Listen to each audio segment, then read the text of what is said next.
Hello friends, flavours ट्रेजरमध्ये आपलं सर्वांचं अगदी मनापासून स्वागत. आजच्या भागामध्ये आपण कर्ली या नावाच्या माशाची कढी कशी करतात ते बघणार आहोत. याला सिल्वर बार फिश असंही म्हणतात.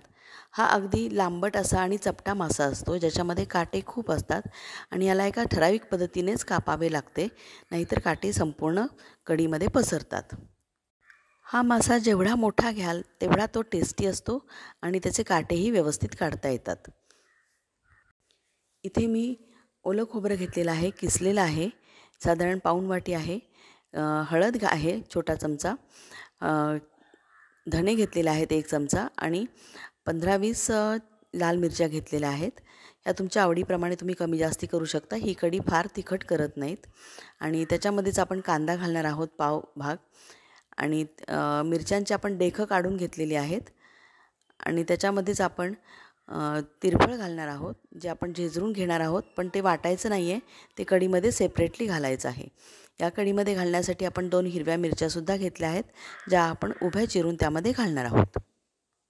अशा प्रकारे मिरच्यांची देठं काढलेली आहेत आणि आपण याच्यामध्ये आंबटपणासाठी चिंच घालणार आहोत, जी आपण भिजत ठेवायची आहे आणि जवळपास संपूर्ण वाटून झाल्यानंतर मग शेवटी सर्वात ही चिंच त्यामध्ये घालून पुन्हा एकदा वाटून घ्यायचं आहे. आता हे आपलं वाटप तयार आहे. याच्यामध्ये आपण चिंच घालत आहोत आणि पुन्हा एकदा वाटून घेणार आहोत. वाटपामध्ये हिरवी मिरची आणि तिरफळ घातलेले नाहीत. कर्ली हा मासा अतिशय टेस्टी असतो. तुम्ही एकदा नक्की करून बघा. फक्त काटे काढताना मात्र अगदी सावधानतेने काढावे लागतात, कारण अगदी बारीक केसासारखे काटे याच्यामध्ये असतात. आता आपलं वाटप तयार आहे. अर्धा कांदा आपण बारीक चिरून घ्यायचा आहे, जो आपण फोडणीसाठी वापरणार आहोत. या भांड्यामध्ये तेल गरम करत ठेवलेलं आहे. साधारण 1 चमचाभर तेल घातलेलं आहे. त्यामध्ये कांदा घालायचा आहे आणि व्यवस्थित परतून घ्यायचा आहे. थोडासा कलरसाठी म्हणून मी इथे लाल मिरची पावडरचा वापर करत आहे. लाल मिरची पावडर जर घालायची नसेल तर मिरची थोडीशी जास्त घातली तरीही चालते. माझ्या मिरच्या ह्या गावठी असल्यामुळे त्याच्यामध्ये फारसा रंग येत नाही, म्हणून मी इथं मिरची पावडर वापरलेली आहे. ही सर्वात शेवटी घालायची आहे याच्यामध्ये फोडणीमध्ये आणि मग त्याच्यावरतीच आपण सगळं वाटप ओतणार आहोत.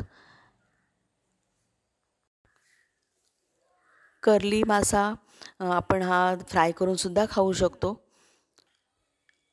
या माशाचे तुकडे मात्र तिरके कापले असल्यामुळे थोडेसे मोठे आणि लांबट असतात, पण ते त्या पद्धतीनेच कापावे लागतात.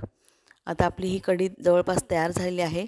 वाटप त्यामध्ये ओतून आपण फोडणीमध्ये ओतलेलं आहे आणि त्याच्यामध्ये हवं तेवढं पाणी घालायचं आहे. साधारण कढी माशाची ही जाडच असते, त्यानुसारच पाणी घालायचं आहे आणि नंतर आपण त्यामध्ये हे झेजरून घेतलेले तिरफळ घालणार आहोत. हिरवी मिरची स्लिट केलेली आहे, उभी चिरलेली आहे, ती घातलेली आहे. आपण जे मिठाला लावलेले होते मासे, ते आपण आता याच्यामध्ये धुवून स्वच्छ करून त्या कढीमध्ये उकळी आल्यानंतर एक करून सोडायचे आहेत आणि थोडा वेळ ही कढी 1-5 मिनटं उकळू द्यायची आहे. मग त्याच्यामध्ये मीठ घालायचं आहे आणि कढी 1-5 मिनटामध्ये ते मासे शिजतात. माशांना शिजायला जास्त वेळ लागत नाही.